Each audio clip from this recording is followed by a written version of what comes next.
Talaga. Kaya ay, grabe na din ako. Bago din ako guys pumunta sa babae guys. Sa bakla muna talaga ako nauna. Hindi ko naman ikakaya yun. Bakit naman ako mahihiya? Wala nang hiyaya. Sana ipapasok. Sa'yo siguro. Maganda talaga ako. Marami din ako na-experience tungkol sa bakla. Bago ako tumating sa babae, sa bakla talaga ako lalo.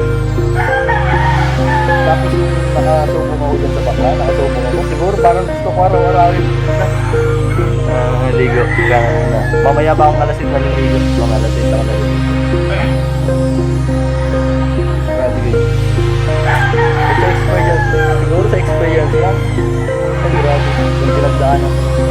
Kasi nung first time ko sa bakla, halos parang araw-araw gusto ko mang ganun. Halos parang araw-araw. Pero nung nagsawa na din ako, na parang nawala yung pinanagawa. Pero depende kung, di ba, kung magpapatry ganun. Pwede ko siguro i-try. Sino ba siya magpapatry guys? Joke lang. Ngayon, sasawa. Depende nga. Pero parang gusto ko pag ko yun, pag nakikita ko yung iba, parang gusto ko din balikan dito ka na mag-like sa akin musings kami dito. Ano bang word niyo dyan?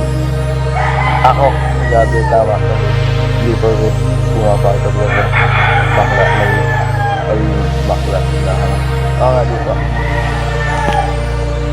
saan ako? Saan nilito? Pupunta na ako. Alam niyo guys, sabi nung muna, diba? Sabi nung muna, lumabas yung cellphone ko. Sabi nung muna daw, pag pumapasok ka daw sa bakla, magiging bakla ka. Ako hindi ako naniniwala.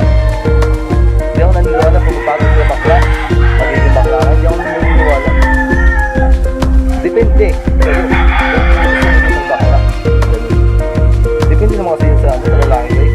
Kasi nung una, sinasabihan din ako niyan nung ano din kasi alam natin nung taga-barangay ko na pumapatol ako sa bakla. Sabi niya, patol ka ng patol sa bakla, magiging bakla ka niyan. Paglaki ko, naging siraulo na ako. Hindi nagbakla, nagsiraulo. Hindi lahat naman ang depende naman sa ibang lalaki kasi yung iba talaga, pag pumatol sa bakla, nagiging bakla din. Pero ako iba, nung pumatol ako sa bakla, naging siraulo ako. Naging basubilero ako guys.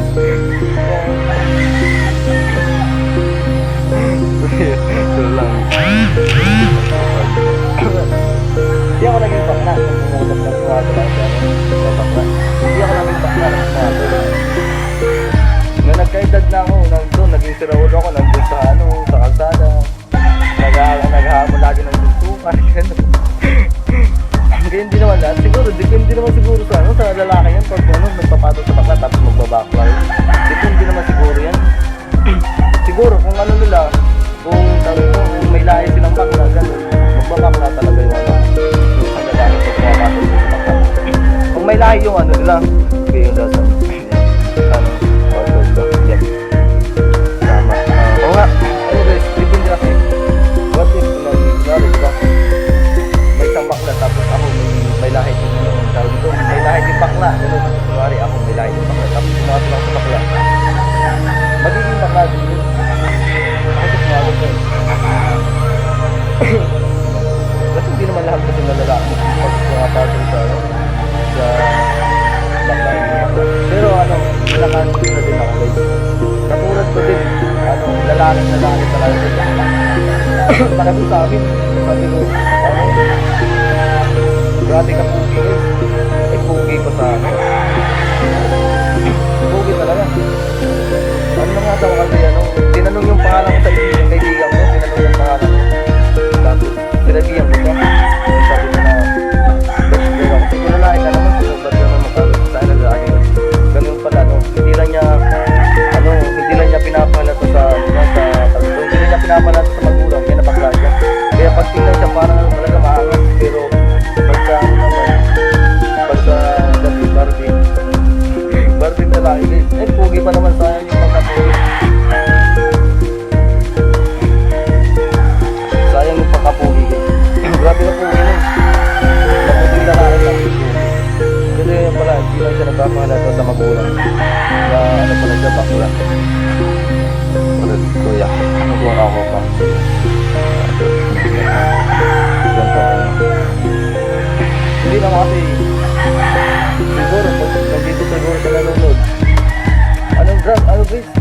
talaga, tapos maputi yung katawan, ganun. Kasi maano din, alaga siya ng mama niya. Yung pala, no, bakla din. Hindi na siya nagpapalata sa ano niya, sa papa niya. Kasi yung ano niya, papa, ano, stricto talaga. Puging tao, tapos ano yung pala, bakla. Grabe daw. Kahit yung ano, relate din ang iba eh. Kaya sinasabi ko, relate din ang iba. Yung feeling ano, sabi ko, feeling lalaki, parang hindi sila nagpapalata na bakla. Ganun. Relate din ang iba, sabi ko. Tapos, naalala ko, totoo ko sa akin kasi hindi daw halata na nagpapakla siya. Pero nakalit yung panaginip ng babae, idol, nakalit. Ay ako, sa babae, ay naman, hindi naman kasama na sa ano, sa isang bahay. Wala pa, hindi pa ako nakatry. Hindi pa ako nakatry na ano,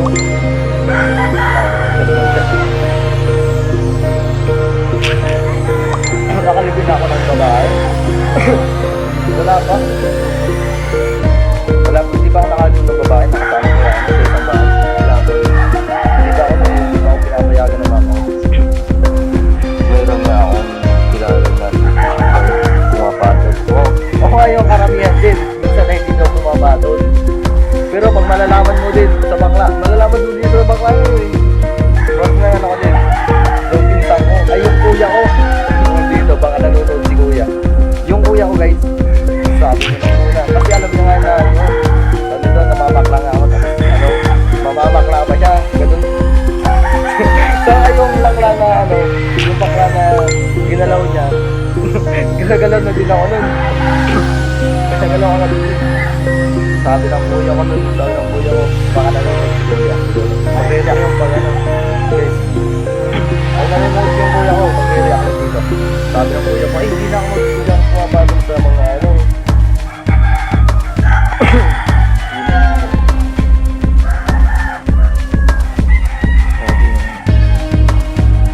Kasi yung kuya ko guys, hindi pumapatol sa tao nito. Hindi na siya pumapatol sa bakla. Tapos nalaman ko, pumapatol din pala siya.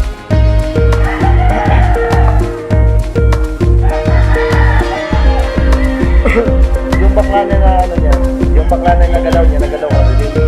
Tapos sabi niya, hindi ako pumapatol sa bakla. Tapos nalaman ko sa bakla, pumapatol na pala siya. Kaya hindi talaga natin masabi yan. Kahit kuya ko, namamakla yung kuya ko. Gano'n lang na talaga ako sa kuya ko. Sabi ng kuya ko, hindi ako pumapatol sa bakla. Tapos nalaman ko bigla. Sinabi sa akin ng ano, sabi sa akin ng bakla, ang sarap pala ng kuya ko. Kasi yung kuya ko, makali yung katawan tapos matanggal. Mapuntahin mo pala din si kuya mo, ang sarap pala ng kuya mo. Tawa ko ng tawa. Sarap doon. Ay, so, ilang binabay siya. Hindi ka naman kakaya. Nagkadiwa ka na ba? Oo naman guys. Oo naman. Risha. Oo naman. Tawa pa more. Tawa pa more. Masaya ako dito. Ano nyo guys? Ano?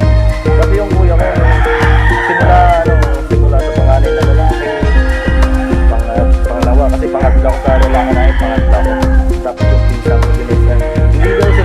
Hindi daw sila namamako. Tapos pag nalaman ko bigla sa bakla. Nangyari din pala sa kanila. Kaya hindi natin masabi na ano. Hindi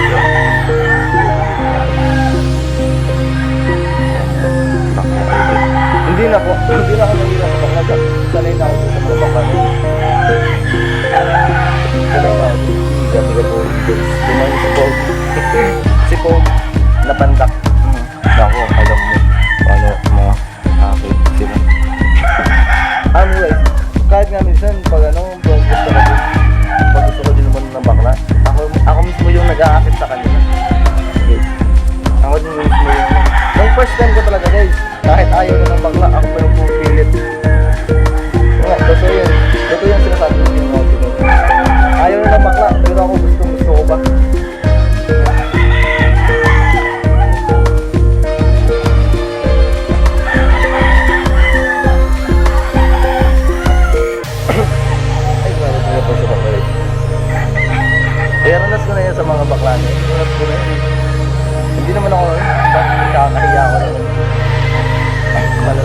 iba na ngayon ang panahon guys. Ang ganit. Nag-propose sa'yo.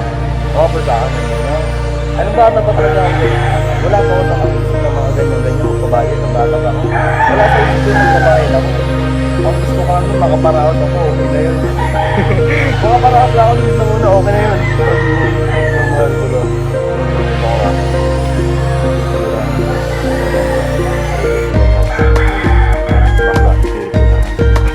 Wala ako yung magbawa ng bakla guys. Kahit ano, pag nagbawa ako ng bakla. Hindi naman din naman ako, hindi naman sabi ng picture. Hindi, depende kung ano nila, bilhin sa akin. Tatanggap siguro kung ano. Pero pag pipirahan ko,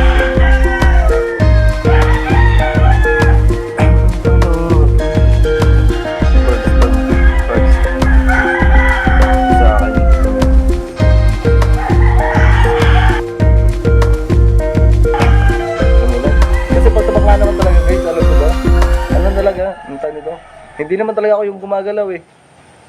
Ako yung rinuromansa ng bakla. Ako yung ano talaga. Halos yung katawan ko parang dinidilaan lahat ng bakla yung katawan ko. Mukhang mabait si Kuya. Mabait naman po ako pag ano. Mabait naman po ako pag hindi lang po ako ginagago ganun. Mabait naman po ako. Pero pag ginagawa ko guys, galing na ako sa pagkagago. Nagbabago na nga ako eh. Ayun, boss, friend. Mabait naman ako pag sa mabait. Pero masama din ako pag ginagago ako. Ganun.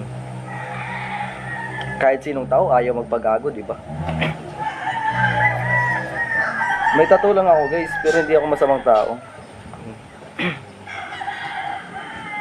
May possibility talaga. Depende, kung maka-inlove talaga ako pag ano, siguro, ganun talaga yung buhay pag pag may love ako sa bakla. Siguro, Ako, sasama din. Pag pinipirahan lang ako. oh, siyempre naman, kahit sino naman bakla guys, kahit sino naman bakla, pag pinipirahan lang, siyempre magiging masama din yun, di ba? Sarap kaya may tato. Lalaking lalaki. Tingnan. Thanks. Pero minsan, nung di pa ako kabisado ng ibang sinasabihan ako nila yung una, ay adik yan, huwag kayong pumatol dyan ng ibang bakla. Ay adik yan, huwag kayong pumutol dyan, sabi ng una. Pero yung ibang bakla, kilala na din ako kasi mabait naman ako. Pag yung mga bago, parang adik naman yan, ganun yung tingin sa akin.